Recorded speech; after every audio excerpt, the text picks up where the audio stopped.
بتبدأ القصة بأنا وبنشوفها وهي بتدخل بيت، واللي بنعرف إن هي بتحقق في الظواهر الخارقة، وأول ما بتدخل بتجيلها مكالمة من صاحبتها طارق اللي قالت لها لو كل حاجة مشيت صح فأنا هتكون مديرة المشروع الجديدة، واللي بنعرف إن هي تبقى شغالة معاها. وبترجع أنا تسأل طارق لو البيت ده فعلا مسكون بالأشباح ولا زي الباقيين، وبتبدأ تتمشى في البيت لحد ما بتلاقي باب مقفول، وطارق بتتريق عليها وبتقول لها إن الأشباح مستخبية تحت. وفجأة طارق بتشوف باب بيتفتح لوحده وراه، بس أنا ما بتصدقهاش لأنها فاكرة إن هي بتهزر معاها وعايزة تخوفها. وطارق بتقول لها خلي بالك من البيت هنا عشان ممكن يطلع فعلا مسكون خلاف كل اللي قبل. وانا بتكون ما بتصدقش مواضيع خارج دي اصلا، وبتروح انا المطبخ بس تسمع صوت غريب، صوت تخبيط على الباب، وبتمشي ناحيته بتلاقي ان الباب ده بتاع الكابو اللي اول ما فتحته بيطلع منه هوا ساقع، وبتقفل الباب عشان كانت مستحيل تنزل تحت. وبتروح بعدها وبتتفرج على مسلسل، بس وهي بتتفرج بيجي لها تليفون، وبنعرف ان ده يبقى مديرها اللي بيفكرها ان دي هتكون سابقه صحفيه، واللي بنعرف ان اسمه اليستر، وقال لها تقابل حد واللي بيكون اسمه ايريك عشان يساعدها في التحقيق الصحفي بتاعها. وانا بتروح الحمام عشان تجهز نفسها للنوم لانها كانت هتقابل ايريك تاني يوم، بس فجاه بتلاقي انعكاسها في المرايه بيبص لفوق، بس انا ما بتاخدش بالها. بتروح عشان تنام وبتصحى تاني يوم وبتبص على الورد اللي كان في المكان، وبتروح تاني يوم في المكان اللي اتفقوا عليه واللي بنعرف انه مطعم، وبتخبط في حد وهي ماشيه، بس بالصدفه بتعرف ان ده يبقى ايريك اللي المفروض كانت هتقابله، وبتضحك وبتقول له ان دي اغرب صدفه حصلت معاها قبل كده. وايريك بيضحك وبيطلب منها ان هم يروحوا ياكلوا، وبعد ما بياكلوا بيركبوا العربيه بتاعته عشان يروحوا ويشوفوا البيوت اللي المفروض كانت برضه هتحقق فيه. بس وهم بيتفرجوا على الاماكن بيعرف البيت اللي هي قاعده فيه، واللي بنعرف ان اسمه بيت ميري، وبيرجع يقول لها انت مجنونه، ورجع قال لها ان البيت بتاع ميري مسكون، وان السكان دايما بيسمعوا اصوات غريبه طالعه منه، وان بالليل بيسمعوا صوت صريخ ميري. وبيرجع يحكي لها قصه ان من قرن فات ميري اكتشفت ان جوزها بيخونها مع واحده ثانيه واللي بتكون مدرسه في المدرسه، وبعدها ميري راحت عشان تواجه المدرسه اللي كانوا قاعدين في كافيه وقتها، بس المدرسه ده لقيت على وشها اسد اللي هو ميه نار، وان ميري قتلت المدرسه بعدها وحطت ورد احمر على جثتها. وبنعرف ان المدرسه دي ساكنه في البيت ده من ساعتها، ولا ده السبب ان الناس بتقول عليه بيت ميري. وبترجع انا تساله هو ليه البيت ده معروض بسعر رخيص جدا، بس بخلاف السعر ده محدش بيشتريه. ولما ركبوا العربيه قالت له انا كنت بفكر اشتري البيت ده، رجع قال لها ان ده بسبب القصه اللي انا لسه حكيها ليكي من دقايق. وبترجع انا للبيت وبتفكر في كل حاجه سمعتها، بس لما بتدخل بتلاقي الورد رجع زي ما كان، واللي بنعرف انه كان الصبح كان بيدبل خلاص. وانا فسرت ده بان صاحب البيت جه وغير الورد، بس بتاخد تلسكوب صغير لقيته على الترابيزه وكانت بتبص فيه، بس فجاه بتشوف وش واحده ميته وبتخاف وبتخرج بتروح لبار واللي بيكون جنب البيت عندها عشان تعرف اكتر عن البيت ده. بس فجاه بتلاقي واحده بتمسك ايديها وبتنادي على انا باسمها، وبتسالها هي بتعمل ايه هناك بخلاف كل التحذيرات اللي سمعتها. وانا بتسالها انت عارفه اسمي منين، رجعت قالت لها ان هي اسمها داني وان عندها رساله لانا، والرساله دي بتكون من ميري، وقالت لها ان هي عايزاها تمشي من المكان وما ترجعش تاني ابدا. بتخاف انا من كلامها وبتقول لها انا ما اعرفش انت او ميري تبقوا مين. وبترجع انا للبيت تاني وهي قلقانه من كل ده، فبتروح وبتنام وهي عماله بتقول لنفسها ان كل ده مش حقيقي. بس فجاه بتسمع صوت واللي خلاها تقوم من النوم وبتمشي ناحيه الصوت اللي بيكون كانه الناس بتغني، وبنعرف ان الصوت ده جاي من القبو وبتنزل ناحيه الصوت. ولما بتدخل بتلاقي ناس لابسين لبس احمر وبيغنوا، وبتدخل وسطهم وهم بيغنوا واللي كانوا مش مركزين معاها اصلا ومكملين غنى لحد ما واحد منهم بدا يلف ناحيتها وبتشوف وشه واللي بيكون واحده ميته، وقالت لها اخرجوا من هنا قبل ما يفوت الاوان. وانا بتصحى من النوم بعدها وبتعرف ان ده كان كابوس، وبتروح بعدها على طول على الكافيه وبتقابل ايريك وبتحكي له عن الكابوس اللي هي شافته وهي نايمه، اللي قالت له ان الكابوس ده انا حسيته حقيقي والاول مره ما بقدرش افرق بين الحلم او الحقيقه. ورجعت قالت له ان ده بسبب ان هي قابلت داني وان ده عقلها باطن اللي مخليها تشوف او تتخيل كده. وبيرجع ايريك يقول لها ان في اوقات بيبقى في اشخاص عايزين يخوفوا السياح اللي بيكونوا هنا مش اكتر. بس رجعت انا قالت له طب وهي ازاي عرفت اسمي، وايريك ما بيردش عليها وبياخدها وبيمشي بعدها وبيروح عشان يوريها بيوت تانية. وبعد ما وراها واحد منهم علقت عليه وقالت له هو ليه معروض للبيع بخلاف ان شكله جديد. وبيرجع يقول لها قصه تانية بس المره دي بتكون مريضه، ان الملك كان على علاقه باخت مراته ومراته عرفت وكان بيحاول يبيعه قبل ما مراته تكسب القضيه واللي كانت هتاخد نصه طبقا للقانون عندهم. ورجع قال لها ان هو بيخطط انه يبيع البيت ويخبي فلوس ويهرب من هنا. وبعدها بيغير الموضوع وبيسالها عن حياتها، قالت له ان هي بدات شغلها ده من 5 سنين كباحثه ومحققه في مواضيع خوارق. ورجعت قالت له ان حلمها ان هي تعمل سابقه صحفيه. وبيرجع ايريك يقول لها ان حلمه يشتغل في المقاولات وانه وهو صغير كان بيحب يصمم بيوت او حتى مدن. وبتقطعه انا وهي بتخبط على دماغه وبتقول له طب وليه ما حققتش ده، ما ردش عليها وكان بيحاول يقرب لها بس انا بتبعد وقالت له مش هقدر اعمل كده. فبياخدها ويوصلها تاني للبيت، بس وهي في السرير بتقرا المذكرات بتاعتها بتلاحظ ان التلسكوب موجود جنبها واللي خلاها تقوم عشان ترجعه لمكانه تاني. بس بتسمع صوت الباب بيخبط وقلقت واخدت فازه وراحت ناحيه الباب واللي كانت المفروض هتستعملها كسلاح، بس بتلاقي ان ده ايريك. وانا اتعصبت وقالت له ايه اللي جابك هنا دلوقتي، فبيرد عليها بيقول لها انه قلق عليها لانه ما كانش بترد على تليفونه واعتذر لها. ورجع قال لها انت لو كنت في بيت تاني غير ده ما كنتش هقلق بالطريقه دي، بس البيت ده ليه ماضي مش حلو وان مفيش حد دخل البيت هنا وطلع منه غير جثه او مجنون. ورجع قال لها انه بيحبها، بس انا بترد عليه وبتقول له ان هي فرحانه بكلامه بس بخلاف كل اللي قاله فهي ما عندهاش اي مشاعر ناحيته. ورجعت قالت له ان هي محتاجه شويه وقت تاخد الموضوع في الاعتبار وهتفكر فيه. وايريك لما سمع كلامها اتضايق وقال لها انه هيمشي واهم حاجه انه اطمن عليه. وبيمشي ايريك من البيت وهو محرج. وبترجع انا تتصل بصاحبتها تحكي لها على اللي حصل، والغريب ان هي بتقول لها ان هي معجبه بايريك وعندها عندها مشاعر ناحيته، بس خايفه تخوض اي تجارب جديده لان بنعرف ان تجاربها وماضيها ما كانوش احسن حاجه، وده اللي خلاها تكذب عليه وتقول له ان هي ما عندهاش مشاعر ناحيته. وصاحبتها بتقول لها انت دايما بتعملي كده لما بتقابلي حد كويس، ورجعت قالت لها تديله فرصه، وانا بتقتنع وقالت هتصالحه بمشاعرها ناحيته تاني يوم. وبتروح بعدها وبترجع على السرير، بس بتلاحظ حاجه غريبه، ان التلسكوب رجع جنبها تاني، واللي استغربت انه ازاي رجع هنا، بس ما بتركزش وبتنام لحد ما بتصحى على صوت حد بيعيط وقلق. بس بخلاف كل ده بتقوم وبتروح عشان تشوف مصدر الصوت ده جاي منين، وافتكرت انه جاي من بره. بتبص على الشباك لحد ما بتلاقي انعكاس واحده ميته وراها، وبتقول لها انت كنت المفروض مشيتي وقت ما كل الناس حذرت. وانا بتلف عشان ما تلاقيش اي حاجه وراها لحد ما بتلاقي الباب بيتقفل مره واحده، وبتحاول تفتحه بس ما بيتفتحش. وبتشوف بعدها نفسها وهي نايم جنبها راجل، وبعدها سمعت صوت زن وصريخ عالي جدا، وقاطع ده ان الاوضه بدات تتهز، وخافت وحاولت تهرب من المكان بس الباب بيتقفل على ايديها، واللي سبب لها اصابه كبيره. فجاه كل حاجه بترجع زي ما كانت كأن ما حصلش حاجه، وانا بتخرج من الاوضه عشان تدخل اوضه تانية، بس بتلاقي نفسها في نفس الاوضه اللي كانت فيها من شويه. وحاولت تدخل اوضه تانية بس بتلاقي نفسها بترجع لنفس الاوضه اللي كانت فيها، وبنعرف ان البيت ده يبقى زي المتاهه ومش هتقدر تخرج منه. وراحت عشان تفتح باب تاني، بس بتلاقي نفس الست اللي شافتها في التلسكوب في بدايه الفيديو، بتقول لها ان هي حذرتها ان هي تمشي من هنا، بس انا بتقفل الباب وبتصرخ وهي خايفه، وحاولت تفتح باب القبو واللي ما كانش بيتفتح في البدايه، بس فجاه بيتفتح لوحده، وبتلاقي حاجه بتسحبها وبتقع تحت على السلم، وبتقوم وهي كل حته في جسمها بتوجعها، وبتلاقي كشاف وبتنور، وفجاه بتلاقي حاجه بتزقها تاني واللي خلتها تقع تاني على الارض، والكشاف بيتدحرج على الارض وبينور على جثه واللي كانت متحلله. وبعدها بتلاقي مذكره جنب الجثه وبتمد ايديها وبتاخدها، وبنعرف ان الجثه دي تبقى بتاعت ميري. ولما قريتها بتعرف ان جوز ميري كان بيلومها على موت ابنهم، وان هي فهمت ان هو ما بقاش يحبها او عايزها في حياته، وان هي كانت عايزه جوزها يرجع يحبها تاني ويرجعوا زي الاول. وبعدها بنروح في فلاش باك وبنشوف ميري وهي بتاكل، وكان قدامها طبق اكل تاني لحد بس غريب ان ما كانش فيه حد قاعد معاها، وكانت بتبص على الورد في نفس التلسكوب. وبنرجع لانا اللي كانت بتقرا ان ميري جوزها سابها لوحدها وما كانتش عارفه تروح فين، وميري بدات تتجنن وتقول ان هي ما كانتش عايزه تاذيه جسديا، وده اللي خلاها تاذيه بس بطريقه تانية. وبنشوف ميري وهي في السرير مع راجل تاني، بس المشكله ان ده ما كانش جوزها، لان جوزها بيدخل البيت في الوقت اللي هي كانت معاه فيه وحاول يفتح الباب، بس ميري كانت بتزق الباب عشان ما يدخلش، بس بيقدر يزقه وبيقدر يدخل في الاخر عشان يشوف الراجل اللي كانت معاه بيلبس وبيحاول يهرب. وقررت ان هي هتموت نفسها قبل ما جوزها يموتها، بس بنشوف فلاش باك وهي بتحاول تهرب وجوزها بيقدر يمسكها وبياخدها وهي مغمى عليها وبيحطها على الارض، والمذكرات بتخلص هنا والباقي بيكون صفحات فاضيه. وبتبدا انا تتكلم مع ميري وهي بتقول ان هي اسفه ان هي ما سمعتش كلامها ومشيت وقت ما كله حذرها من ان هي تخرج من المكان، ورجعت قالت لها ان هي اسفه على ان ميري كمان ما قدرتش تهرب. وبعدها بتلاقي شاش وبتلف بيه ايديها وبتقعد في البانيو تبدا تعيط وبتكلم نفسها وبتقول انا ليه ما مشيتش. في نفس الوقت ايريك بيوصل البيت اللي كان بيحاول يكلم ميري على التليفون، وكان بيخبط على الباب بس ولا الباب اتفتح ولا انا ردت على التليفون، وبدا يقلق عليها وكان بينادي عليها لانه كان عارف قصه البيت. ورجع استناها في الكافيه، واللي بنعرف ان هم كانوا متفقين ان هم يتقابلوا هناك عشان بعدها يرجع تاني بعد ساعتين لما هي ما جاتش، وكان بيحاول يكلمها تاني بس انا ما كانتش سامعاه، واللي كانت نايمه في البانيو. وفجاه بتصحى وبتخرج من البانيو لان هي سمعت صوت ايريك، بتروح وبتجري على الباب وبتقعد تخبط عليه وبتنادي عشان يسمعها، بس ما قدرش يسمعها ومشي وسابها، وحاولت تكسر الازاز بالشنطه بتاعتها بس الازاز ما حصلوش اي حاجه. وبنعرف ان هي دلوقتي بقت محبوسه في البيت، وبتروح وبتجري على الباب تاني وبتصرخ وبتنادي على ايريك وبتخبط، بس ايريك بيمشي كانه ما كانش شايفها. وبعدها قعدت تعيط ومستغربه ايه اللي بيحصل ده، عشان فجاه تشوف صوره واللي بنعرف ان ده يبقى جوز ميري، وبتلاقي عروسه جنب الصوره، بس اول ما لمستها بتشوف ذكريات لما كان جوز ميري بيعمل العروسه دي، واللي بيكون بعد ما خدر ميري، واللي بنعرف انه قدر يعمل سحر عشان يحبسها في البيت، وبنشوفه وهو بيتراوغ، وبنعرف انه حط تعويذه على البيت كله، وبيكمل التعويذه بانه يرمي العروسه في النار، واللي خلت ميري تصرخ وهي بتتوجع على الارض، وبعدها بيحط دمه على النار، واللي بنعرف ان دي الخطوه الاخيره عشان يختم التعويذه، ورجع قال انه هيضحي بحياته كخطوه اخيره قصاد ان ميري تفضل تتعذب للابد. وبنعرف ان التعويذه دي بتكون ان روح ميري ما تقدرش تخرج من البيت ابدا وتفضل محبوسه فيه، وان هي هتعيش في نفس اليوم للابد، بمعنى ان هي هتفضل تشوف نفسها وهي بتموت كل يوم. وبعدها بيقع على الارض،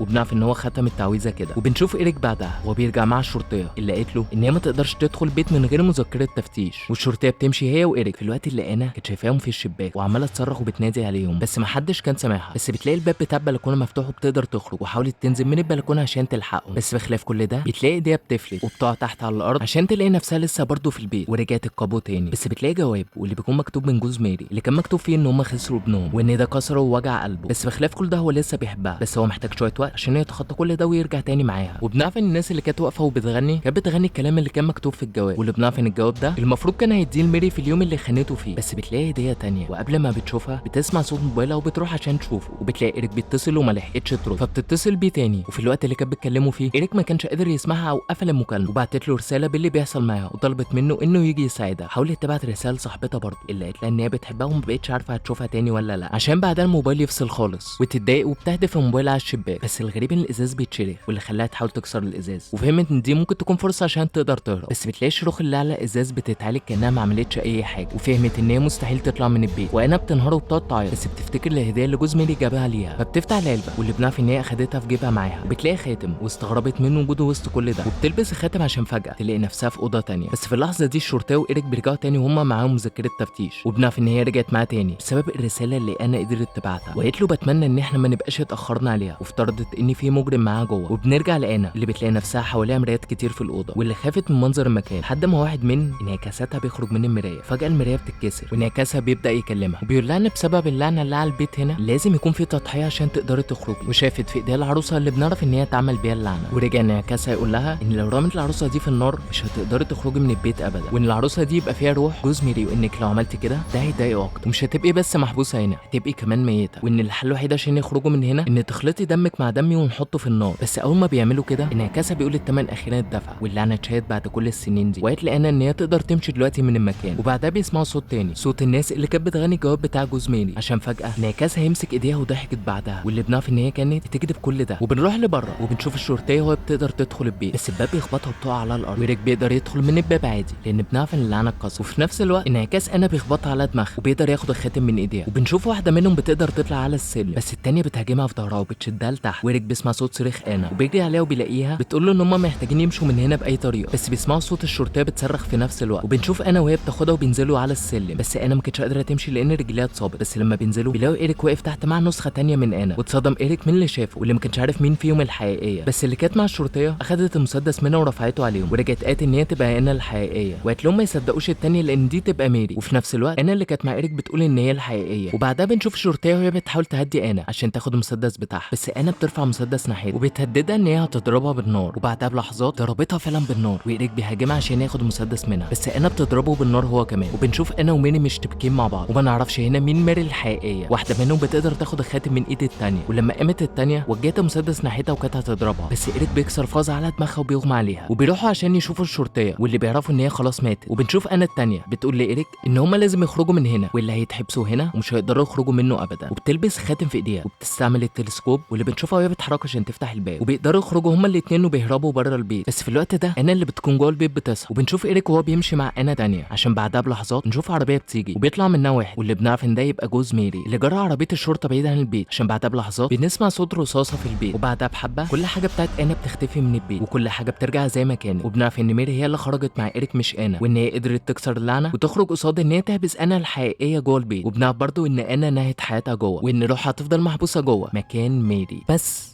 وبيخلص الفيلم على كده. وما تنساش تعمل اشتراك في القناه عشان تشوف كل جديد.